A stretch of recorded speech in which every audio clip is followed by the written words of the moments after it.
Hey guys, welcome back to another Adobe Illustrator tutorial. Today I want to show you a little bit about the pen tool, some things you can use the pen tool for, as well as the pen width tool. And this is going to allow you to have a lot more flexibility in creating your logo design. So what you're going to be starting with when you begin your logos is sketches. And I wanted you to get those sketches to be really on point because we're going to use those sketches quite possibly to draft your final logo. So in this case, we're in Adobe Illustrator, and just for example here, I'm actually going to be using, instead of an image of a sketch, I'm going to be using just a fabricated logo, and actually one that's recognizable, which is the Twitter logo, because it's a pretty simple basic logo, but it's really useful in using the pen tool. In the place where I'm actually inputting the Twitter logo, just keep in mind you're going to be inputting an image of your sketchbook logo in your rough draft there. So what we would do is we would go to Illustrator here, and we'll go to File, New, and just open it up. Just keep it in RGB. 72 ppi is fine. It doesn't quite matter what the size of this is. I'm not too concerned with that for now. Let's make it at least 6 by 6, but this is fine. At least 6 by 6 inches would be fine for this. So you get a nice artboard here, remember, and this is just a blank canvas, or rather a desk, because this is really no data on here at all. So what we're going to do is actually put the logo that we want to trace on here, and we're going to do that by placing. So you're going to go to File and then Place, and you're going to find wherever the Twitter, I've given you the Twitter from Edmodo, wherever you save that to, you're going to find it. So you're going to go to wherever you had saved that, click there, and then place it. And it's going to be kind of attached to your mouse here. Just drop it wherever. You can move it to the center if you like, and then click off of it, and you're done. Once you have that, you want to lock that layer because you don't want to manipulate this layer any further. This is really just what you're going to be tracing over. So we'll go over here to our Layers panel, click there beside the eye, and lock it. Okay, from there, what we're going to do is use our pen tool, which is a system of creating basically a trace of this, but really what we're going to be doing is all of these edges where the blue meets the white, what we're going to be doing is creating a path around it. Now the nice thing about the pen tool is once you create a path, this path can be manipulated a number of ways. You can put a fill in it, you can put a stroke on it, you can swap and put a no stroke but a fill, or no fill but a stroke. You can manipulate the width of the stroke, you can manipulate the actual way that the stroke moves. If say you wanted to make a Twitter that was kind of redesigned, which we're going to do later in this, you can do all that. But once you have your path, the other nice thing is that you're creating something that can be resized to anything, any scale or shape you could possibly want, making it easy to make it small or big for a billboard or receipt or whatever.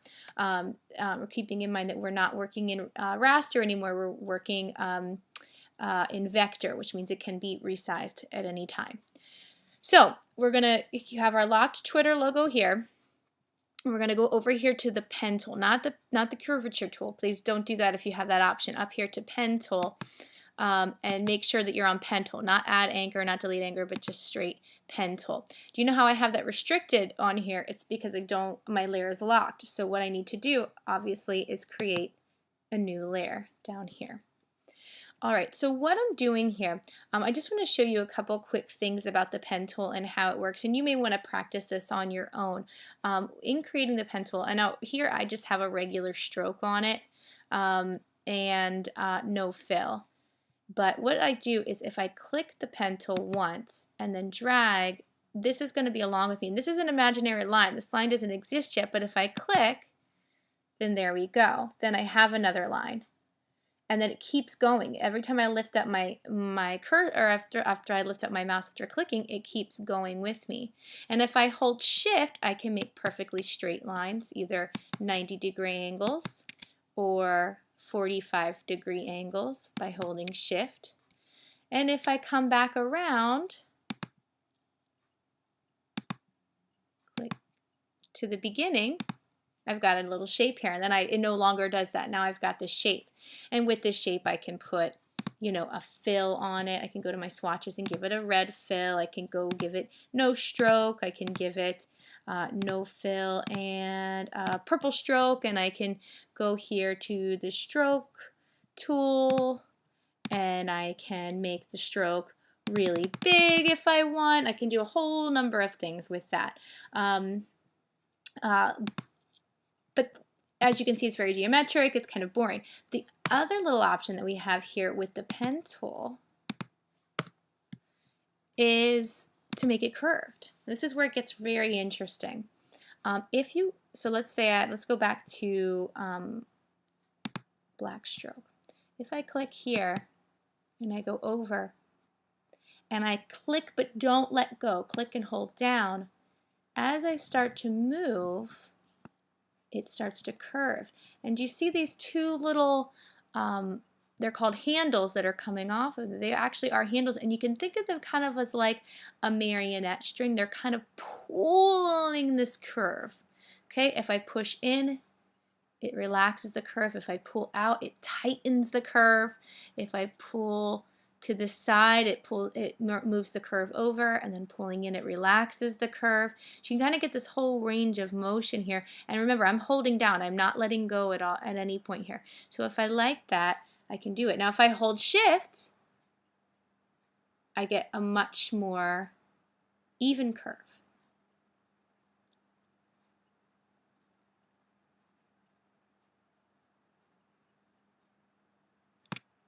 And then if I keep going, do you see how the curve makes it there? And if I hold shift and I use my guides, I can make sure to line it up.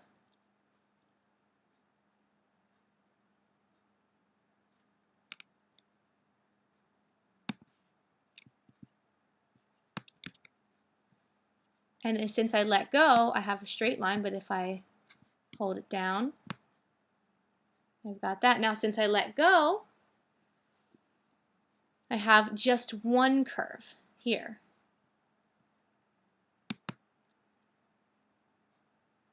And I can go back to straight, or I can go and curve it, and you can see that it does all kinds of crazy little things. Let me just delete that. Couple other things. If I'm going along a curve, I click again, and I hold it and drag. And now look, I've got this other curve because I have two handles on this thing. So since I have two handles, that means that this point is a curve point. It's going to curve on this side, and it's going to curve on the former side, and it's going to curve on the new side. But say this new side, I don't want to be curved right here. I don't want it to have that dramatic curve, and I don't want it to be affected by this handle. I can go back and click on the original point, and now I've got a point that is half curved and half an angle. Does that make sense? So I've got this angular point, but now, and so leading from an angular point, if I click and hold, I've got one side that's angular and one side that's curved. And if I want this to be a curved point, I can just keep going from there and creating various curves. But if if I have this curve and I do not want that to be curved because I want to take a dramatic push to the other side, I can go right back, click on that, and get an angle anymore. So let me put it to practice here for the Twitter sign, so you can see how we're going to recreate this Twitter logo. So what I'm going to do is I'm going to click on my pen tool, and for the purpose of this, I'm going to take away the stroke and I'm going to put a fill on it. I'm going to put the fill in bright pink so it stands out. Don't worry, we can change this later. And I'm going to go to transparency over here in my transparency menu, and I'm going to drop the transparency down to 44 or 45 or 50 or whatever, just so that I can see the original image as I'm going through here. Alright, so I'm going to go to my pen tool. And what I'm going to do is start at the head, and I am going to try and make this as economical as possible, which means I'm not going to be making points all over this thing. I am going to create one shape, and I'm going to make as few points as I possibly can. So I'm going to click kind of on the apexes or the highest point of every part of this. And you'll see as I go along that it's harder to explain it is to just watch. So I'm going to start right here in this corner. And then I'm going to drag, or not drag, click and let go. And then I'm going to click at the top of the bird's head, but I'm going to hold down until I move it so that it kind of follows the head of that curve. Then, see how it's already curved on this side nicely? I'm going to go to the next angle here. I'm going to click there and move my anchors until it follows that curve. Now, as you can see, I've got a little bit of a curve on this and I don't want it because it really does sharply go off. So remember what I do, I go back and I click on that point. But this part is curved, so I'm going to have to click at the end here and subtly move those those handles until it lines up. Again, I don't want another curve here. I want a sharp point, so I'm going to go click back here, then click on this guy, move it. Another sharp point, click back here, go to the next end, move those handles till they line up. Click back here, click and hold, move that till that lines up.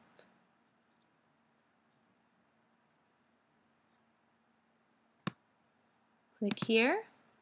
Now this is a very wide curve and it may be something I could do with one shot, but I highly doubt it. So I'm just going to click here right in the middle, that furthest point. Oops, I didn't hold down.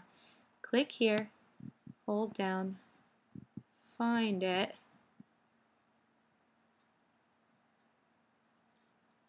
may take a little bit of maneuvering. Oops. Click. It's not going to be 100% perfect and I can always go back and fix that later. I'm noticing now that my transparency isn't showing up for some reason. So I'm going to make that transparent as it should have been. Alright, clicking there, dragging. Oh, I don't want that to be curved, so click there. Click and drag. Click back to make a point. Click and drag. Click back to make a point. Click and drag.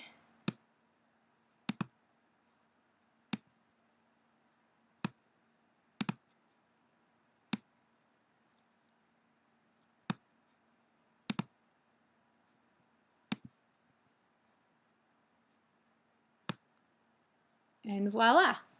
I have a pretty good Twitter bird. Now, as you can see, there's some areas here where I didn't quite get it. I'm not too worried about that. Like, if you were, somebody that like, oh, I really, for whatever reason, you have to make this perfect, because it definitely may come up where it has to be spot on. You can go back to these handles, but make sure you use your white arrow here.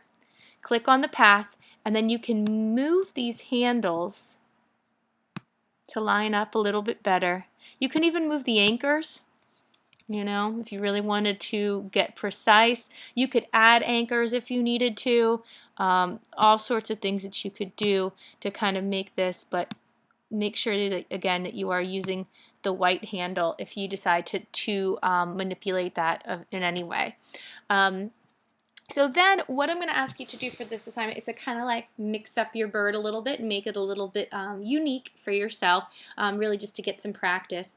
Now that original Twitter layer is no longer important to us. You don't necessarily need to delete it, although in final processing I would ask you to. But for now we're just going to hide it, get it out of the way. So now you have this kind of pink transparent bird from which you can really do anything. We can go to it and take away its fill. We just have this kind of invisible path. We can give that path a color. Let's make it black. It's still at 41% transparency, so let's boost that up. We can go to stroke, and we can, put some weight on that stroke. From here, what I'd like you to do after putting a little bit of weight on the stroke is I want you to play around with two things. I want you to play around with changing slightly the shape of the Twitter bird, just slightly, so going to that white arrow and maybe like pulling out the one of the legs a little bit, or one of the feathers a little bit, or maybe giving him kind of a different little body. Maybe he's got like a funny head shape. Maybe you can go here and change this to an angle. You can do that by taking, say you have an anchor here that has two handles, which means it's curved on both sides, but maybe I want this to be like a right angle for some reason. You can take that handle and drag it all the way back to the anchor, and now you've got this kind of strange half curved, half pointed thing. But it could look cool, just a little bit more, you know, a little bit more unique. Then what I want you to, so after you play around with that for a little bit, I want you to play around with this guy right here. This is the width tool. And the width tool allows you to put some funny changes onto your paths. So you can take the path, and clicking on the middle of the path, you can pull it out, and from point to point, wherever that path is, it's going to widen it. So I could take it and maybe make the belly a little bit wider. But say I wanted to widen just the bottom of this path and not widen it on this side, but just down like from the belly. If you hold Alt, you can pull it out so that just the bottom part, this is really nice like if you're putting shading or like a little bit of a shadow underneath something, then you can pull it out. You can even pull it in to make the lines really thin, and you can make as many points of this as you would like so that it can really start to get funky and almost look like it's hand drawn or like an ink blot. And if you hold Alt, one side will go and the other side won't. And you can kind of really push the boundaries on this, especially when you get to corners. It starts to look like really funny because you can like envelope things and mismatch things, and then you start to get into like something that looks a little bit like calligraphy or weird. But I want you to play around with that a little bit, and then after you've done that, say this is what your final result is, and you know, whatever, it's fine. You're just experimenting. I want you to just kind of zoom out here, and for the purposes of say this is your final logo, make sure that whatever you have isn't transparent anymore. Otherwise, that's going to show on everything, and there may be some things that you want this to sit on top of. If you wanted this to have a white fill, you would need to give it a white fill. If it has no fill, whatever it sits on top of is going to show through, and you probably don't want that in that case. So make sure whatever you want, if it's white, make sure it's white, not just no fill. Drag this over, to the corner. Go to your artboard here, right here, and drag your artboard in, because you don't need all that useless space. Oops. You don't need all that useless space. It just takes up memory, and the file size, the better. Then click over here, and then you're going to, for the purpose, you would always save this first as an AI file. So .ai, and then after that save it as a PDF and change it to a PDF so that you have two files, a .ai and a .pdf file. And then upload your PDF file to Edmodo. Thanks so much and good luck.